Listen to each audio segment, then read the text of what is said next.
Programme में एक बार फिर खुश आमदेद। सर सवाल ये है सरदार साहब, आप कह रहे हैं, क्लेम कर रहे हैं कि जिससे रियल स्टेट का बिजनेस मुतासर होगा, इससे तामीराती शोबा होगा।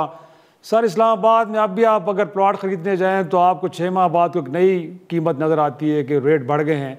तामीराती सामान मुझे बताएँ किस चीज़ में कीमतों में कमी आई? अगर वो ऑलरेडी आप कह रहे हैं कि मुतासर हो रहा है तो प्राइसेस तो नीचे नहीं आ रही, तो ये किस तरह का मुतासर होना है कि जिसमें प्राइसेस को फर्क? मैं आप सब लोगों से मैं ये गुजारिश करूंगा कि आधे से ज्यादा तो कारोबारी लोग जो हैं वो यहाँ से शिफ्ट हो गए हैं। जो रह गए हैं एक ही दफा किसी तोप के सामने रख के इनको गोली मार दें, ताकि ये जो यहाँ से नहीं जा रहे वो भी यहाँ से कोई तरीका हो, या फौत हो जाएं या यहाँ से चले जाएं। आप मुझे बताइए, दिमाग सेल करता है 5 घंटे में 11.2 बिलियन दिरहम्स की। उससे पहले 24 घंटों में उन्होंने की 10 बिलियन दिरहम की। यहाँ 80% जो कंस्ट्रक्शन के प्रोजेक्ट्स हैं वो बंद पड़े हुए हैं, क्योंकि इन्फ्लेशन की वजह से, महंगाई की वजह से लोगों ने जितने का बेचा था अब उससे भी ज्यादा में उनको कॉस्ट कर रहा है। प्लॉट की खरीदो फरोख्त के अदादो शुमार आप सीडीए से जाके खरीद देख लें, 10-10, 12-12 करोड़ पे प्लॉट की घरों की कीमतों में 15-15 करोड़ रुपए भी कमी वाकई हुई है। जो बड़े 2000 गज के प्लॉट्स हैं, 20,000 गज के, 2000 गज के प्लॉट हैं या 1000 गज के प्लॉट हैं, तो इंशाल्लाह जिस हिसाब से मैं पिंडी में जायदाद खरीदूं तो मुझे कोई प्रॉब्लम नहीं है। मैं अगर खुदा ना खास्ता इस्लामाबाद में आ जाऊं तो मेरे लिए इजाबे इलाही है। ट्रांसफर फीस सीडीए ने रखी है 3% ऑफ एफबीआर वैल्यू। अब ये जो 30 करोड़ पे आपने रीवैल्यू कर दिया, इसका टैक्सेस अलग हैं, ट्रांसफर फीस जो देनी है सीडीए को वो इसका 99, 1 करोड़ पे तो एक बंदा उसको उनको ट्रांसफर फीस देगा। उसके बाद जो एफपीआर की टैक्सेस हैं वो अलहदा हैं, और उसके बाद जो परचेजर देगा वो अलहदा है। आखिर कोई रैशनैलिटी तो होती है। अगर फेयर मार्केट वैल्यू का मतलब ये किसी सूरत नहीं है कि मार्केट से भी 3 गुना ऊपर जाके आप कीमतें रखें और आप ये सोचें कि हमें टैक्स ज्यादा कलेक्ट होगा। इसीलिए हमने कल एक इस्लामाबाद चैम्बर में तमाम स्टेक होल्डर्स की, रेजिडेंट्स की सरदार की है, बिल्कुल आप करें, बट मुझे ये बताइए ना कि एक तो ये है कि ये जो माइंड सेट है एफबीआर के लोगों का, उसके पीछे ड्राइविंग फोर्स क्या है? कि आईएमएफ का प्रेशर है टैक्स कलेक्शन को बढ़ाना है, तो लिहाजा इस सेक्टर के अंदर उनको जूस नजर आ रहा था।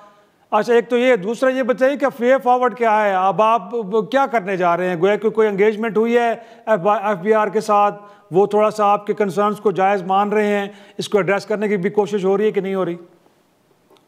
सर, राशिद लंगड़ियाल साहब के पास वक्त नहीं है, चेयरमैन एफबीआर साहब के पास, उनके पास दुनिया जहान के और बहुत सारे काम है।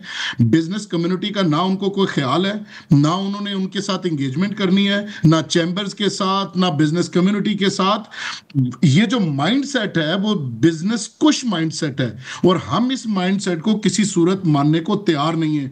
कल मैं लाहौर में था तो वजीर खजाना साहब ने भी कहा कि जी हम फैसिलिटेट करेंगे। अभी आप उस फैसिलिटेशन का हमने एक तो ये वैल्यूएशन टेबल में उसकी रिफ्लेक्शन आ गई कि किसी एक साहब ने, ये किसी को पता नहीं होगा, ना चेयरमैन को ना मेंबर को, किसी एक को डायरेक्टर लेवल, एसी लेवल के साहब ने ये सारा वैल्यूएशन टेबल जो है वो बना के ये अपलोड कर दिया है कि अब ये लोग लड़ें, झगड़ें, चीखें तो हम इसमें से कोई 5-10% कम कर देंगे। तो इस माइंडसेट के साथ जहां ऑलरेडी हम इतनी मुश्किल सूरत हाल में इस मुल्क में कारोबार भी और जिंदगी भी गुजारने की कोशिश कर रही हैं, तो हमें इतना मजबूर न किया जाए कि हम दीवार से जब लगेंगे तो फिर जाहिर है हम भी रिटेलिएट करेंगे। ये नहीं हो सकता कि आपकी मनमानियां हम माने, आपकी गलत चीजें हम माने। आप मुझे अगर 30 करोड़ रुपया वैल्यू रखी है, 15 करोड़ रुपए के हिसाब से हमसे सारी प्रॉपर्टी खरीद ले, जो है एफबीआर खरीद ले। जिस प्लॉट की इन्होंने 32 करोड़ रखी है, 12 करोड़ रुपए में वो आप हमसे ले ले और ये सारे ट्रांसफर करवा लें और 20-20 करोड़ रुपए इसके ऊपर ये एफबीआर वाले नफा कमा लें। तो ये हालात हैं। तो आप मुझे बताएं कि हम कहां जाएं और क्या इनके साथ हम मुज़ाकरात करें या क्या इनके साथ हम एंगेजमेंट करें।